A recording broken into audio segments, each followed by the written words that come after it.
நமஸ்காரம். ஓம் மகாஷிஷர் குரு அகத்திய குருவே நமக.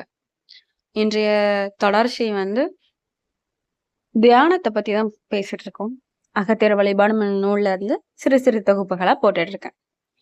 இப்போ நம்ம உள்ள போலாம். லாஸ்டா என்ன பார்த்தோம் அப்படின்னா, இந்த மூச்சு பயிற்சி பத்தி ஐயா சொல்லியிருந்தாங்க. அதுக்கப்புறம் சாராம்சம் நிறைய ஒரு சிஷ்யருக்கு ஒரு ஆசிரியர் சொல்லி கொடுக்குற விஷயங்கள் வேறுபடலாம். ஆனா அதோட சாராம்சம் ஒன்றுன்னு முடிச்சிருந்தாங்க.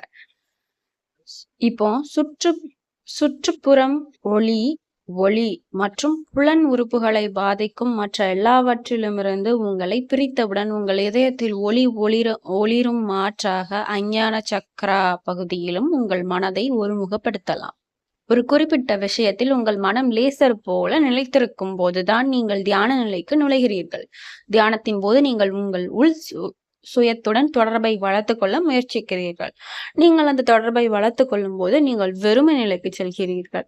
எனவே மந்திரத்திலிருந்து தியானத்திற்கும் தியானத்திலிருந்து சமாதி நிலைக்கும் சென்று விடுவீர்கள். நீங்கள் சமாதி நிலைக்கு சென்றவுடன் எதுவும் இல்லை. அதனால்தான் தியானம் என்பது சிந்தனை மற்றும் எண்ணமின்மை இரண்டையும் உள்ளடக்கியதாக சொன்னேன். இதுக்கு முன்னாடி சொல்லியிருப்பாங்க ஐயா. அதாவது சில பேர் மெடிடேஷன் என்னன்னா எதுவும் திங்க் நத்திங், எதை பத்தியும் யோசிக்காத அப்படின்னு ஒருத்தங்க சொல்லி கொடுத்துருப்பாங்க. இன்னொருத்தங்க இல்ல உன்னோட சுய உணர்தலை யோசி, நீ என்ன அப்படின்ற விஷயங்களை யோசி அப்படின்னு சொல்லி கொடுத்துருப்பாங்க. ஐயா சொல்லுவாங்க, இதுல சொல்லியிருக்காங்க அகத்தியர் வழிபாடுல ரெண்டுமே முக்கியம். அதுக்குதான் சொல்றாங்க. இப்ப பாருங்களேன், அதனால்தான் தியானம் என்பது சிந்தனை மற்றும் எண்ணமின்மை இரண்டையும் உள்ளடக்கியதாக சொன்னேன் அப்படின்னு சொல்லியிருக்காங்க. நீங்கள் நினைக்கும் ஆயத்த நிலையில் உங்கள் எண்ணம் ஒன் பாயிண்டட் ஃபோக்கஸ்னஸ், அதாவது ஏகாகிரகமாக உருவாகிறது. நான் முன்னமே சொல்லியிருக்கேன்ல, சில வேர்ட்ஸ் எல்லாம் ஐயா யூஸ் பண்ணுவாங்க. அது ரொம்ப ஆச்சரியமா இருக்கும். ஒரு எக்ஸாம்பிளும் நெத்தி போட்டுல அடிச்ச மாதிரி இருக்குங்க. அந்த வார்த்தைகளை கேட்கறதுக்கெல்லாம் எனக்கு ரொம்ப சந்தோஷமா இருக்கும். இதை எனக்கு எப்படி இந்த ஆனந்தத்தை நான் எப்படி சொல்றதுன்னு எனக்கு தெரியல. பட் அவங்க வாயிலிருந்து வந்த மொழிகளை நம்ம படிச்சுட்டு இருக்கோம் அப்படின்னு நினைக்கும் போதே நம்ம எவ்வளவு பாக்கியவான்கள்ல. நீங்கள் இந்த நிலையை அடைந்ததும் மந்திரத்தை உச்சரிப்பதை நிறுத்தி விடுவீர்கள். ஓம் நாமத்தை உச்சரிப்பது அவசியமில்லை. ஏனென்றால் நீங்கள் ஓம்காரத்தில் இருப்பதால் நீங்கள் ஆத்மாவுடன் இணைந்திருக்கிறீர்கள். எனவே நீங்கள் சமாதி அடையும் போது அது சவிகல்ப சமாதி என்று அழைக்கப்படுகிறது. இந்த விஷயத்தில் நீங்கள் தற்காலிகமாக மெஞ்ஞான உணர்வுடன் சூப்பர் கான்சியஸ்னஸ் அந்த உணர்வோடு இணைக்கப்பட்டுள்ளீர்கள். நீங்கள் எப்போதும் அந்த நிலையில் இருக்க முடிந்தால் அந்த நிலை நிர்விகல்ப சமாதியின் உயர்ந்த நிலை என்று வைத்துக் கொள்வோம். பல பெரிய பரமஹம்சரும் குருக்களும் இதைதான் அனுபவிக்கிறார்கள். அவர்கள் எப்பொழுதும் கடவுளுடன் ஒருங்கிணைந்த நிலையிலே இருக்கிறார்கள். நவீன சமுதாயத்தில் சம்சாரத்தில் உங்கள் பொறுப்பை நீங்கள் நிறைவேற்ற வேண்டும் என்று எதிர்பார்க்கும் போது அது கடினமாக உள்ளது. நிர்விகல்ப சமாதி என்பது சந்நியாசம் எடுத்தவர்களுக்கு அல்லது பிரம்மச்சாரியம் செய்பவர்களுக்கு அல்லது சமூகத்துடன் குறைவான தொடர்பு உள்ளவர்களுக்கு மிகவும் பொருத்தமானது. மற்றவர்கள் சவிகல்ப சமாதிக்குள் நுழைந்து வெளியேறுவது மிகவும் அவசியம். பதஞ்சலி யோக சூத்திரங்கள் அனைவருக்கும் பொருந்துமா என்பதை இப்போது பார்ப்போம். நான் உறுதியாக சொல்வேன், இல்லை என்று. ஆம், அர்ப்பணிப்புள்ள மாணவர்களுக்கு சாத்தியம். நேரம் இல்லாதவர்கள், அர்ப்பணிப்புள்ள மாணவர்களுக்கு சாத்தியம் நேரம் இல்லாதவர்கள், கவனக்குறைவு கொண்டவர்கள் அல்லது செயல்பாட்டின் வலையில் சிக்கியவர்கள் புத்தர் சொன்ன எளிய தியான முறைக்கு செல்லுமாறு நான் பரிந்துரைக்கிறேன். நான் முன்பே சொன்னது போல் தியானத்தின் முதல் பாதையில் அவர்கள் தங்கள் இயல்பு வாழ்க்கையின் நோக்கம் மற்றும் நான் ஏற்கனவே உங்களுக்கு சொன்ன மற்ற விஷயங்களில் கவனம் செலுத்த வேண்டும். பின்னர் அவர் உயர்ந்த நிலையை அடைய விரும்பி விபாஷனா தியானத்தை தொடங்கலாம். இதுதான் எளிதான செயல்முறை. பாடல் மற்றும் ஒளிகளை கவர்ந்தெழுப்பவர்களுக்கு இலகுவான இசையும் ஒரு அப்பியாசியை, அதாவது ஸ்பிரிச்சுவல் அஸ்பிரண்ட்டை சொல்றாங்க, ஒருமுகப்படுத்த நிலையில் வைக்க உதவும். இதை பெற்றவுடன் அவர் உயர்ந்த வகை தியானங்களை உருவாக்கி பயிற்சி செய்ய முடியும். நபரின் வயது, நபருக்கு கிடைக்கும் நேரம், நபரின் உடல் மற்றும் மனநிலை ஆகியவற்றை பொறுத்து குருக்கள் தியானத்தின் வகையை கற்பிப்பது முக்கியம். ஆனால் இந்த எல்லா சந்தர்ப்பங்களையும் ஞானத்தை வழங்குவதில் இருந்து தொடங்குங்கள் என்று நான் அறிவுரை கூறுவேன். பின்னர் அவர்கள் தியான பயிற்சியை தொடங்கட்டும். இது ஒரு குழந்தையை தொட்டில் தள்ளி தொட்டியில் இது ஒரு குழந்தையை தொட்டியில் தள்ளி நேரடியாக நீந்தச் சொல்வது போன்றது. என்ன நடக்கும்? குழந்தை மூழ்கிவிடும்.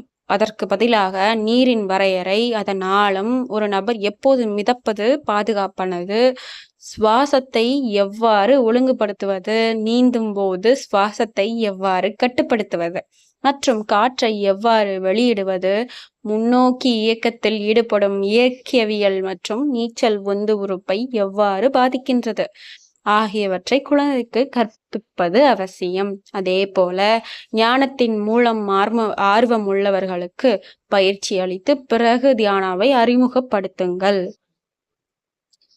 இது ரொம்ப நம்மளுக்கு ஒரு அறிவுரை, எச்சரிக்கை அப்படி கூட இருக்கலாம்.